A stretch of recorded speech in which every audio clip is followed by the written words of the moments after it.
আমার আল্লাহকে ফাঁকি দিতে পারবা না রে বাবা। একা একা যখন বালিশে মাথা লাগায়া বাতি নিবাইয়া ঘুমাইতে যাও, মনে মনে 1 মিনিট চিন্তা করিস রে যুবক ভাই, ঘুমের মধ্যে যদি তোর মরণ হইয়া যায়, সকালবেলা তোর মা আইসা ডাকবে, বাবা ও তার কত ঘুমাবি। অন্যদিন একবার ডাক দিলে সন্তান বলে মা আমি উঠতেছি, আজকে মা একবার না 5 বার ডাক দেয়, সন্তানের জবানে কোনো আওয়াজ নাই।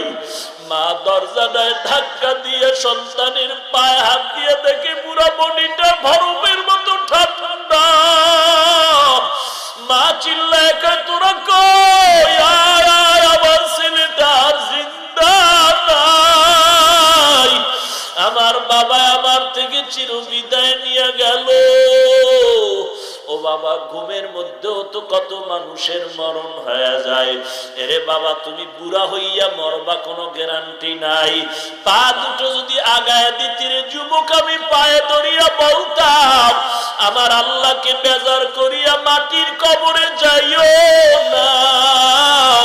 ওই মাটির চাপ সহ্য করতে পারবি না রে যুবক।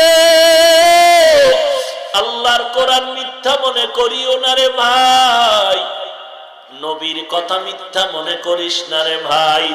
আল্লাহর কসম করে বলতেছি, আল্লাহর মোহাব্বত আর ভয় নিয়ে চলো রে বাবা। যতই দলাদলি আর যতই কিছু করি না কেন, কবরে কিন্তু একা। ওই অন্ধকার কবরে